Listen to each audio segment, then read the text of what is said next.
Hey everyone, Drew Dinkmeyer at DailyRoto here, discussing week 2 in review, a GPP lineup that I had that just fell a little bit short, literally 1 yard short of earning a seat to DraftKings Fantasy Football World Championship this season. So I want to take a little bit of time to walk through this lineup, one of the many GPP lineups that I made on this weekend and one of the ones that was the most successful for me this week.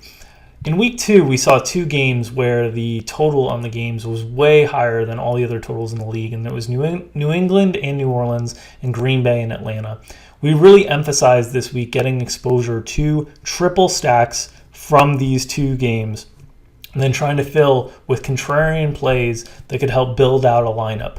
So you eat the chalk on these 2 very, very popular games, but do it by being a little bit contrarian with triple stacks, because even though players from these games are highly owned, like a Tom Brady at 16%, or a Ty Montgomery at 37%, or a Gronkowski at 16%, and a Hogan at 16%, the ownership of Tom Brady, Hogan, and Gronk together is much, much lower. It's usually in the sub 5% range. So creating triple stacks on chalkier GPP tournament lineups to help lower the ownership of your overall lineup, and then filling them in with some contrarian targets. So this week, the basis for this stack was a chalk exposure to the New England-New Orleans games with a triple stack with Tom Brady, Chris Hogan, and Rob Gronkowski, and then exposure to the Green Bay-Atlanta game. And this is a game where I felt comfortable having exposure to individual pieces of the offense that aren't correlated together, just because of the high volume of scoring opportunities and the high volume of potential receptions between these 2 teams, pass-heavier offenses. So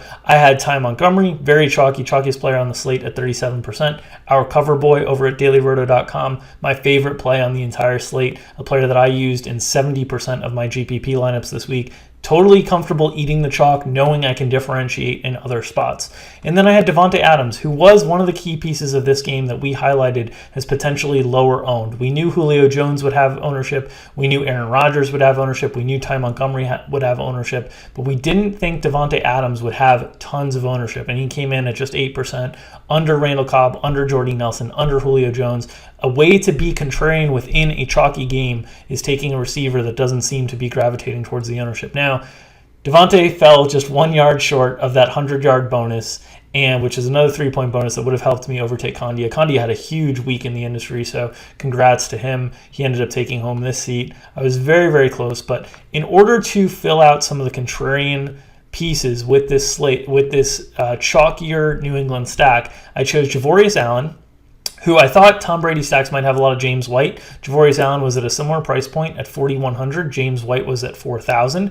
Similar roles, pass-catching running backs. Good matchup against Cleveland. He actually ended up garnering a bunch of the snaps and the carries as well, and he came in at just 3%. I knew he'd be wildly under-owned. There was a lot of talk of Tariq Cohen. There was a lot of talk of Alvin Kamara and James White. Javorius Allen in the same price range was clearly going to fall behind those guys. And then I added in very chalky Keenan Allen, a player that I used in about 70% of my GPP lineups this week as well. Ty Montgomery and Keenan Allen I thought were the easiest plays on the slate for DraftKings. Way underpriced for a number 1 wide receiver, especially on a PPR site at $5,800. He did just enough to get that 100-yard bonus, which really propelled his day for 22 fantasy points instead of the 19 or so that it would have been, or 18.9, I guess, if he didn't get that extra yard. I added then in a very contrarian Manny Sanders, who has big play upside, was going up against a Dallas defense that the corners have really, really struggled. They're very inexperienced. They were without their top cornerback, Orlando Scandrick. And the Broncos have a competent passing offense led by Emmanuel Sanders and Demaryius Thomas. It's also very concentrated. So I knew targets would be there. I thought there would be opportunities for deep balls down the field. He didn't really hit on any deep balls, but he did score 2 touchdowns, which is a rarity for Manny Sanders. It worked perfectly for this lineup at just $5,200 and 5% ownership. He was one of the contrarian ways to pair with chalkier stacks. And then I finished it off with the Chiefs defense that was under-owned.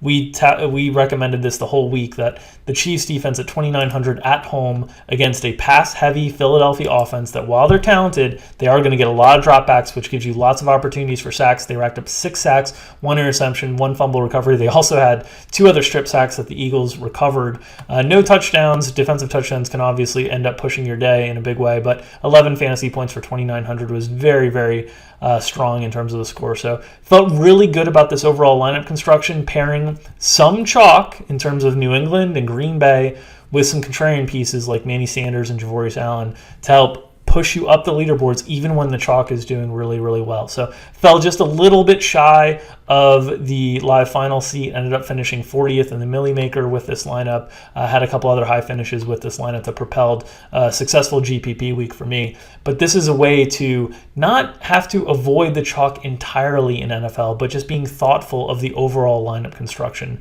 that you do. So want to do a quick GPP review for week 2 here on a way to be a little bit contrarian within chalky overall stacks. Hope that's helpful for you guys, and wishing you guys a profitable rest of the season.